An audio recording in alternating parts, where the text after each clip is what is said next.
नमस्कार दोस्तों। Good morning all of you.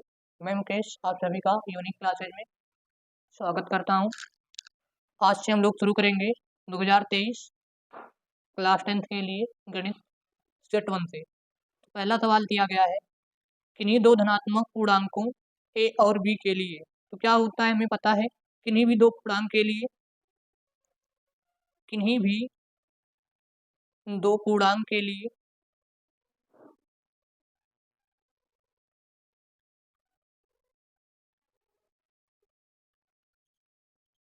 क्या होता है, पहली संख्या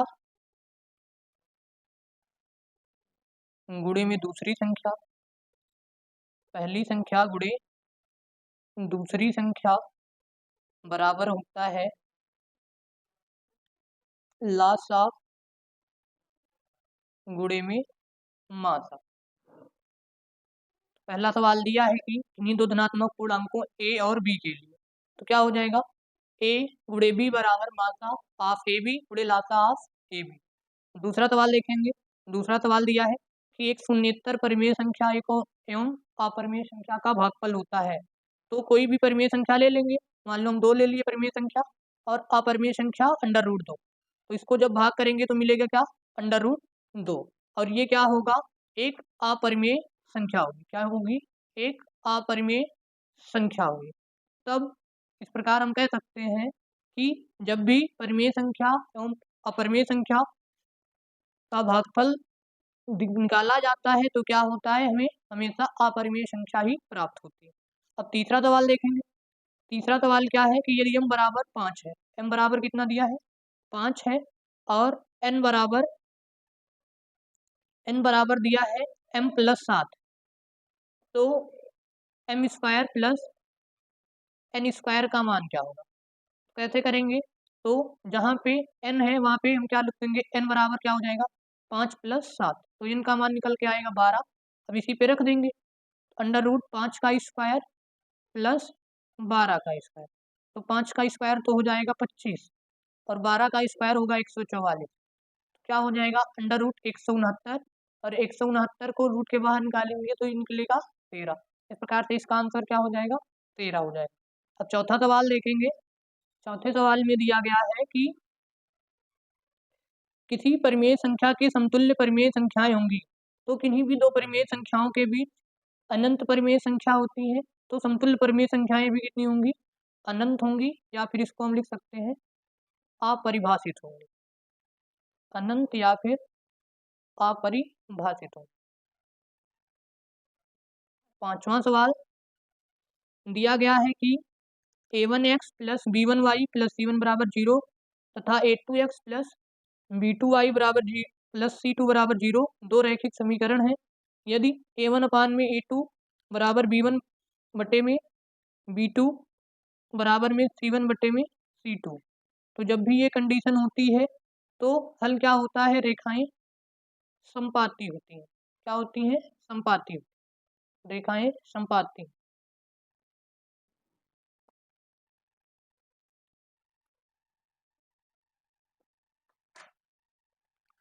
छठा सवाल दिया गया है किसी संख्या का 1/3 भाग 21 के बराबर है तो वो संख्या होगी। क्या दिया गया है कि एक संख्या का 1/3 भाग, तो मान लेंगे, माना क्या है कि संख्या हमारी x है। अब प्रश्न में कहा है कि संख्या का 1/3 भाग, तो x का 1/3 किसके बराबर है, 21 के बराबर है।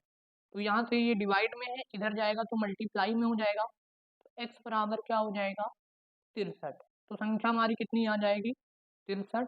ऑप्शन नंबर सी इसका क्या हो जाएगा, सही जवाब हो जाएगा। अब सातवां सवाल देखेंगे। सातवां सवाल क्या दिया गया है कि यदि द्विघात समीकरण x² + 2x - p = 0 का एक मूल -2 हो तो p का मान बताना है।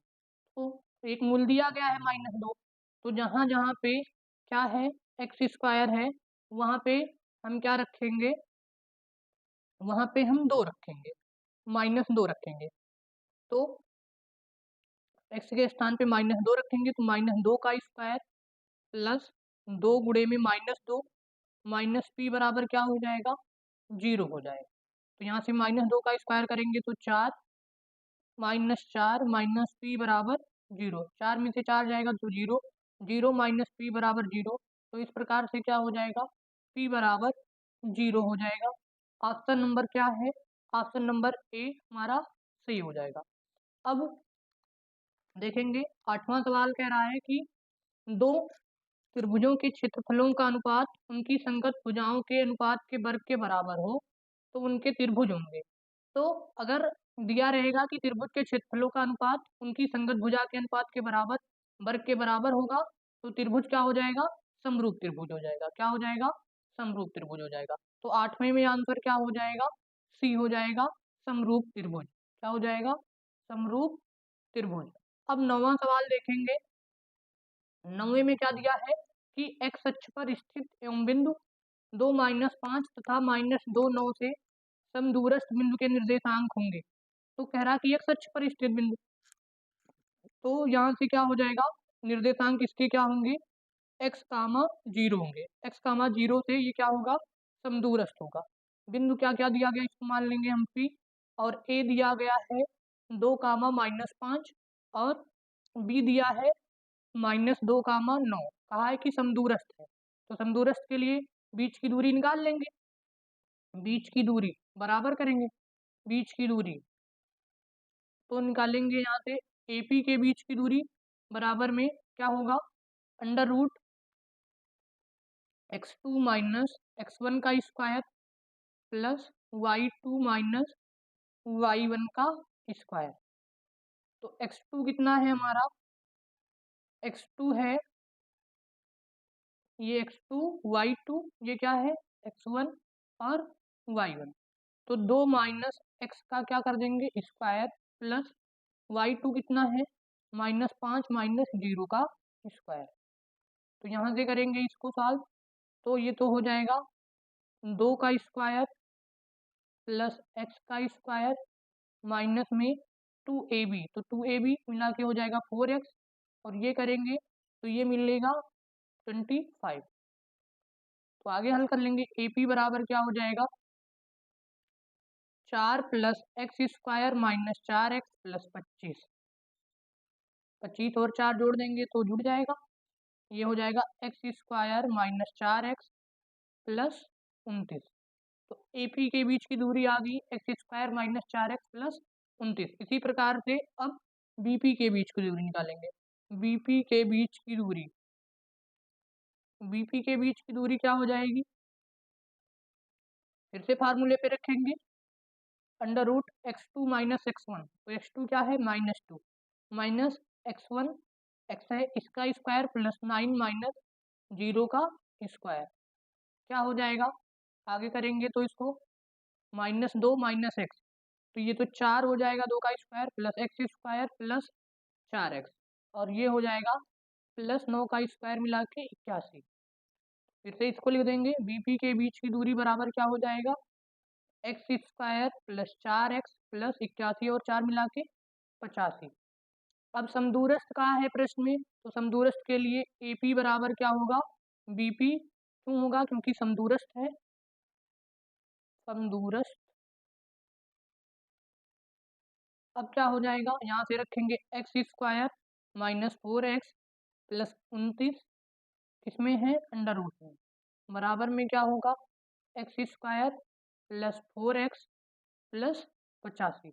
अब दोनों पक्षों का क्या कर देंगे, वर्ग कर देंगे। दोनों पक्षों का वर्ग करने पर, दोनों पक्षों का वर्ग करने पर जब वर्ग करेंगे तो √ हट जाएगा, तो क्या मिलेगा x square minus 4x plus 29 बराबर में x square plus 4x plus 85।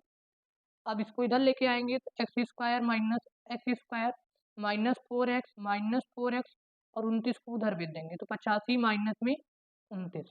तो एक्स स्क्वायर से एक्स स्क्वायर कट जाएगा, -4x माइनस 8x, 85 में से 29 को घटा देंगे, 5 में से 9 जाएगा, 15 में से 9 जाएगा तो 6, 7 में से 2 गया तो 5।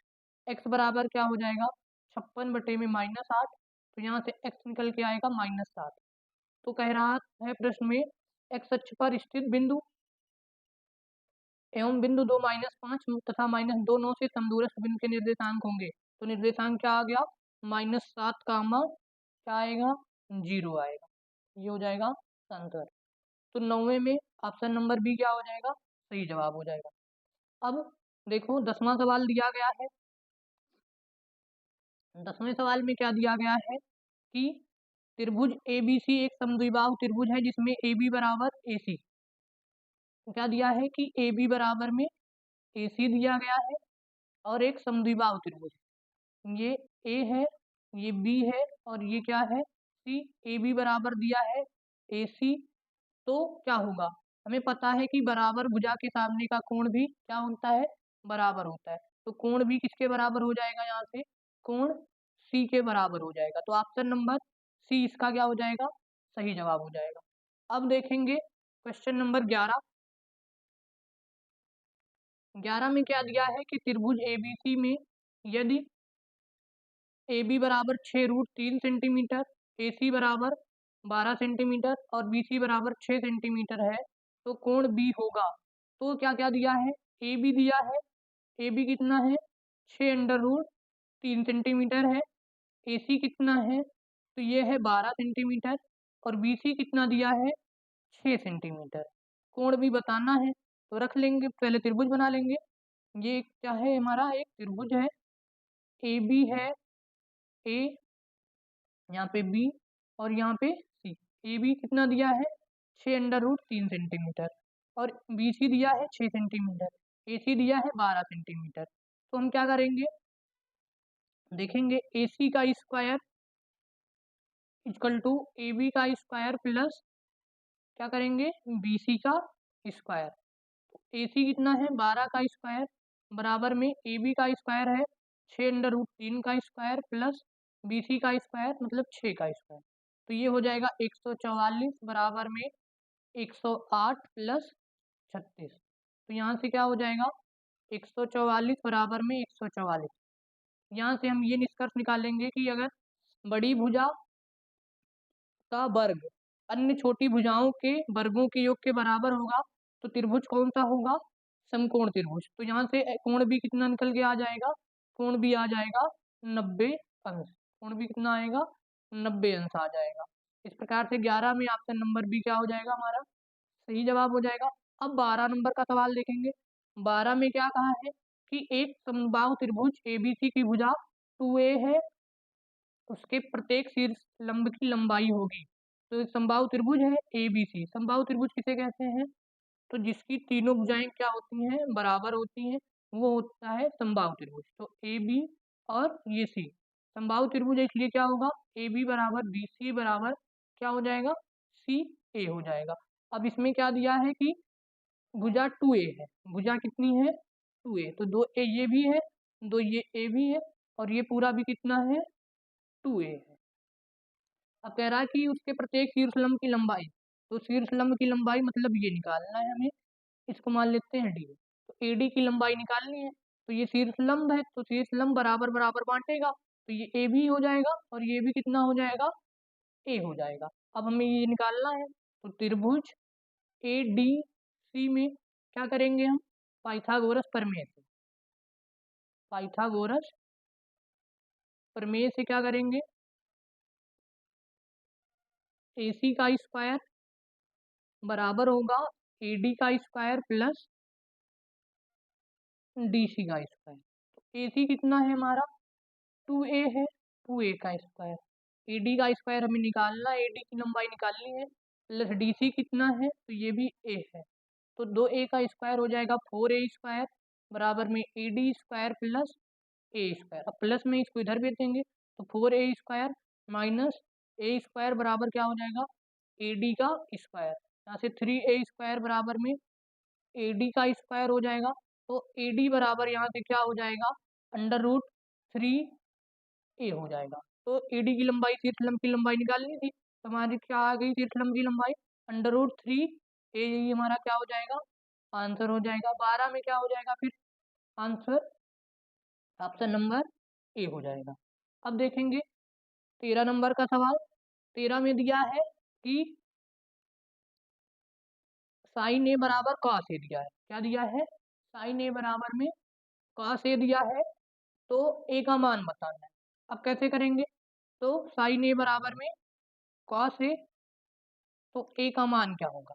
तो हमें पता है कि साइन को अगर चेंज करना है तो इसको हम क्या लिख सकते हैं? साइन ए ऐसे रहने दे रहे हैं, कॉस को हम साइन में चेंज करना चाहें तो क्या लिख सकते हैं? साइन 90 माइनस ए लिख सकते हैं। अब साइन से साइन कैंसिल आउट हो जाएगा, ए बराबर क्या हो जाएगा?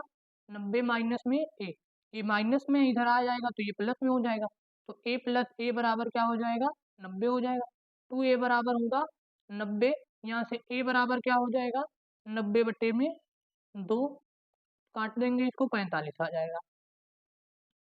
तो a का मान कितना आ गया? 45 है। तो 13 में ऑप्शन नंबर सी क्या हो जाएगा हमारा? सही जवाब हो जाएगा। अब देखेंगे 14 नंबर का सवाल।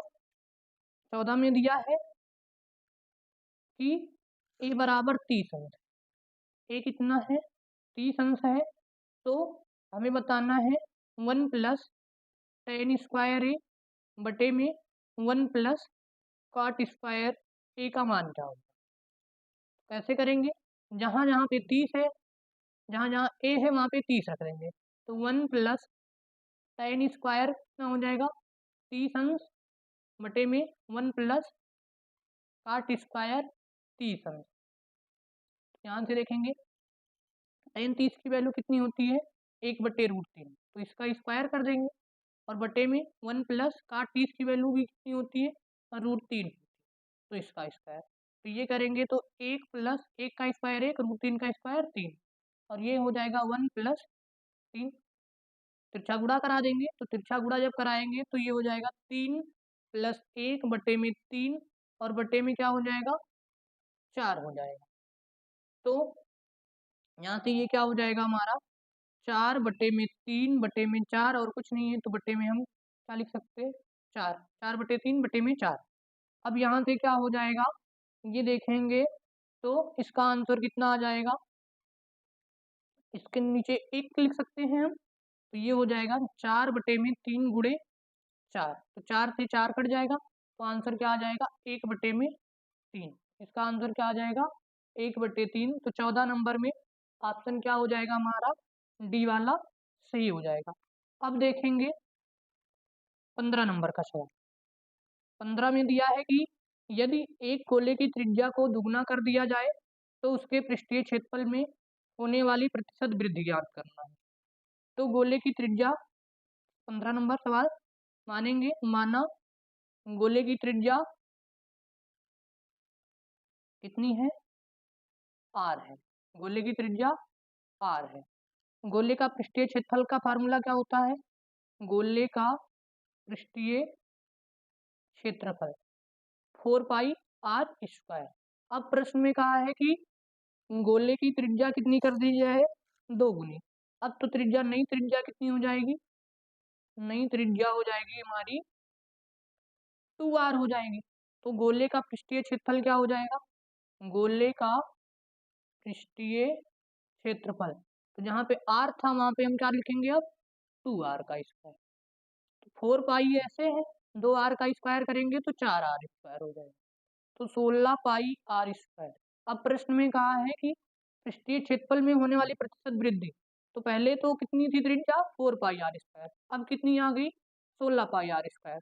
तो त्रिज्या में पृष्ठीय क्षेत्रफल में वृद्धि कितनी हुई है? पृष्ठीय क्षेत्रफल में वृद्धि, तो वृद्धि हुई है 16πr² माइनस 4πr², तो कितना आ जाएगा? 12πr²। अब प्रतिशत वृद्धि निकाल लेंगे, तो प्रतिशत निकालने का फार्मूला क्या होता है? पृष्ठीय क्षेत्रफल में वृद्धि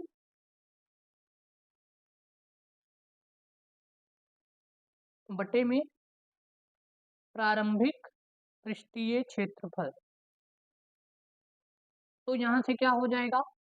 वृद्धि कितनी हुई है? 12πr² अपान में 4πr², और इनको में क्या कर देंगे? 100, फिर क्या लगा देंगे? परसेंटेज। तो यहाँ से πr² से πr², 4 से 3 बार में ये कट जाएगा, तो कितना वृद्धि हुई है? तो 300% की क्या हुई है? वृद्धि हुई। अब 16 नंबर का सवाल देखेंगे।